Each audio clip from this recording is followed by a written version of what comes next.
Hello दोस्तों, स्वागत है आपका अपने YouTube channel let's do change पर। मैं हूं आपका दोस्त नितिन मिश्रा। दोस्तों, इस वीडियो में हम बात करने वाले हैं उत्तर प्रदेश में जो नई भर्तियों से रिलेटेड अपडेट निकल कर आ रही है उसके बारे में कि लोकसभा चुनाव के बाद ऐसा क्या हो गया कि योगी आदित्यनाथ अचानक से एक्टिव मोड में आ गए हैं और खटाखट सभी विभागों के साथ मीटिंग, सभी मंत्रियों के साथ मीटिंग और तरह तरह की जो सूचनाएं हमको न्यूज़पेपर से देखने को मिल रही हैं, वो अचानक ऐसा क्या परिवर्तन हो गया लोकसभा चुनाव में जो ऐसी खबरें हमको देखने को मिल रही हैं, तो उसके बारे में हम चर्चा करने वाले हैं। देखिए, सबसे पहली बात तो कि लोकसभा चुनाव में एक अप्रत्याशित रिजल्ट उत्तर प्रदेश में खासकर देखने को मिला है। ऐसा किसी को भी उम्मीद नहीं था कि उत्तर प्रदेश में लोकसभा में भाजपा की इतनी कम सीटें आएंगी।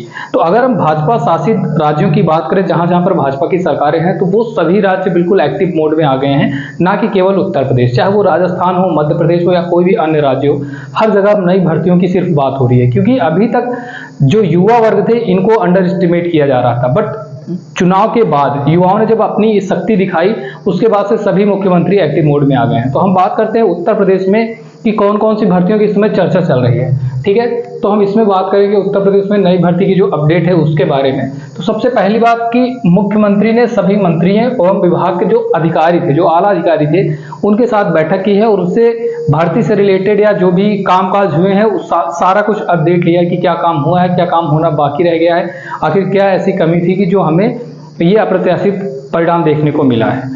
तो वो सारी जानकारी उन्होंने ली है, जो भी अधिकारी थे उनको गाइड किया है कि क्या कैसे काम करना है और कैसे हम इसको बेहतर कर सकते हैं। ठीक है, और दूसरी बात कि जो सभी विभाग के रिक्त पद हैं उसको जल्द से जल्द भरे जाने का आदेश था। कल शाम तक का उनको टाइम दिया गया था कि आपके विभाग में जो भी रिक्त पद हैं उसको जल्दी से जल्दी आप अधियाचन उसकी भेजें। ठीक, उसके बाद हम बात करेंगे उत्तर प्रदेश शिक्षा सेवा चयन आयोग की। अगर ये देखें ना, तो सबसे जो ढीला काम चला है उत्तर प्रदेश शिक्षा सेवा चयन आयोग पर। 8 महीने में इसको तैयार करके इसका खाका तैयार करने के लिए बोला गया था, लेकिन ये देखते देखते लगभग 2 से ढाई साल बीत गया है। लेकिन आज भी इसके सदस्यों की नियुक्ति तो हो गई है, लेकिन अभी तक इसके अध्यक्ष की नियुक्ति नहीं हुई है। सचिव के लिए इसके नोटिफिकेशन जारी किया गया है। जो भी इच्छुक कैंडिडेट हैं वो आने वाले 21 दिनों के अंदर अंदर, यानी जब इसका नोटिफिकेशन जारी किया गया है उसके 21 दिन के अंदर अंदर आप उसमें जो भी आवेदन करना है वो आप आवेदन कर सकते हैं। अध्यक्ष पद के लिए इसमें कहा गया है कि हम जल्द से जल्द अध्यक्ष पद की नियुक्ति करेंगे और उसके बाद सबसे पहला काम होगा कि जो टीजीटी और पीजीटी की भर्तियां रुकी हुई हैं इसको पूरा करने का काम किया जाएगा। उसके बाद उम्मीद ये है कि टीईटी का एग्जाम कराया जाएगा और जो पिछले 5 से 6 सालों से बेसिक में प्राथमिक शिक्षक भर्ती नहीं आई है, तो उम्मीद है कि नवंबर या दिसंबर तक आपको प्राथमिक शिक्षक भर्ती भी देखने को मिलेगी और एक बड़ी भर्ती होगी, ये भी है।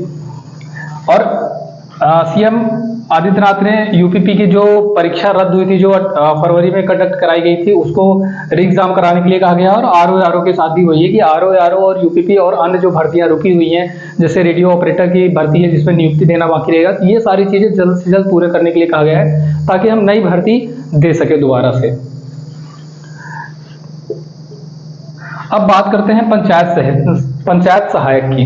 देखिए, अब जो कुछ वर्ष पहले पंचायत सहायक की नियुक्ति की गई थी ग्राम पंचायत में मेरिट बेस पर, उसमें 4821 पद फिर से रिक्त पाए गए हैं और उन जो 4821 पद हैं उसके लिए कल आपको समाचार पत्रों में इसका नोटिफिकेशन देखने को मिल जाएगा और फिर से एक बार मेरिट के बेस पर 4821 पंचायत सहायक की नियुक्ति की जाएगी। ठीक है, और दूसरा बात करते हैं एक परीक्षा के 2 या इससे अधिक सेट तैयार किए जाए। योगी आदित्यनाथ ने बिल्कुल सख्त निर्देश दिया है कि जो भी परीक्षा कराई जाए उसमें एक ही सेट ना तैयार किया जाए, बल्कि 2 या 2 से अधिक सेटों को तैयार किया जाए और सभी के जो कंपनी हो, वो जो प्रिंटिंग प्रेस हो, वो सभी अलग अलग हों ताकि पेपर प्रिंटिंग प्रेस से आउट होने के चांसेस बिल्कुल शून्य हो जाए।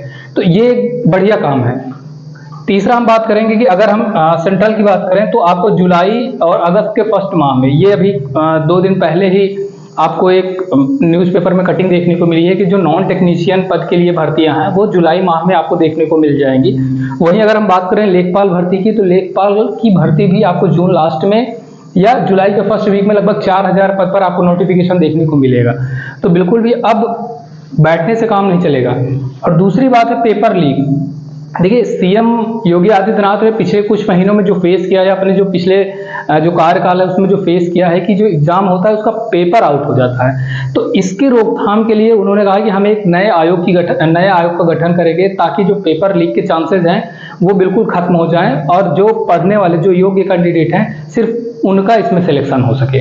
तो ये अभी तक फिलहाल जो एक्टिव मोड में हैं, जो एक्शन में आए हैं, ये तो बहुत काबिल तारीफ है। बट अगर ये सारे काम अगर धरातल पर आ जाएंगे तो कभी भी किसी को भी किसी भी गवर्नमेंट से शिकायत नहीं होगी। ठीक है, तो सबसे बढ़िया ये है कि जो भाजपा की सरकार है, खासकर उत्तर प्रदेश में, वो युवाओं को खुश करने के लिए सोच रहा है, क्योंकि उनका नेक्स्ट टारगेट अब 2027 में ऐसा परिणाम देखने को तो बिल्कुल भी नहीं होगा। तो फिलहाल इस वीडियो में इतना ही। अगर कोई भी नया अपडेट निकल कर आता है वो मैं अपने चैनल लेट्स डू चेंज के माध्यम से आपको पूरा बताने का प्रयास करूंगा। थैंक यू सो मच दोस्तों।